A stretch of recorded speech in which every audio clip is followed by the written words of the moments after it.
les rois du pété. Félicitations. Alors ici, les jouets cèdent très souvent leur place aux circuits électriques, aux imprimantes 3D, aux robots, à tout ce qui renvoie à l'univers de l'innovation. Dans cet incubateur pour jeunes talents, les enfants apprennent à donner vie à leurs idées et à les transformer en inventions. Sur quelle partie de Arduino on branche les bornes positives?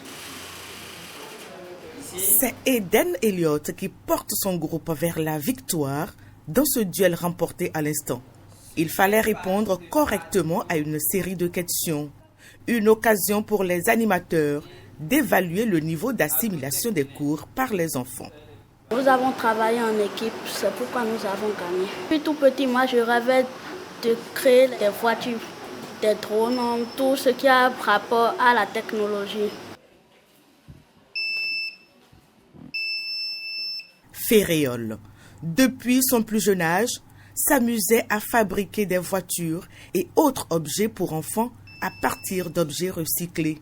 À seulement 13 ans aujourd'hui, il va encore plus loin. Il travaille sur la mise au point d'un système d'alarme.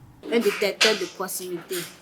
Quand il y a un objet ou quand on met notre main devant le capteur d'ultrason, la LED rouge s'allume et le buzzer crie. Quand il n'y a rien devant le capteur, la LED verte est allumée. J'avais déjà fait d'autres inventions comme une voiture télécommandée, un détecteur de température et d'humidité. J'aimerais devenir un ingénieur en robotique quand je serai grand. Ils ont des âges différents, des projets différents, mais une même histoire, la passion des sciences.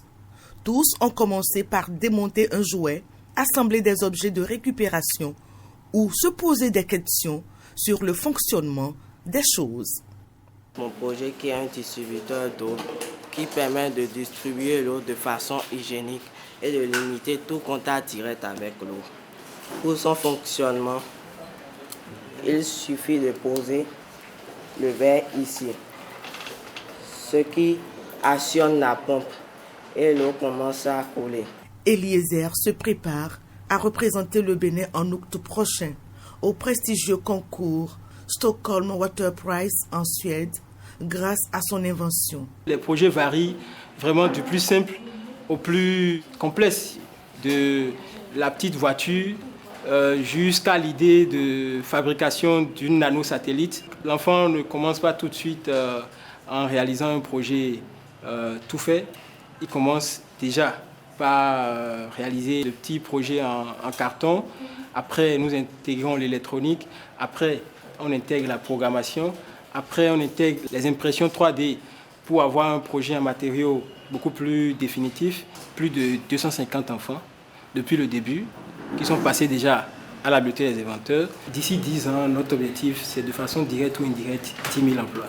À travers ces parcours, le Bénin affirme progressivement sa place sur la scène de l'innovation et prépare dès aujourd'hui les ingénieurs et inventeurs de demain.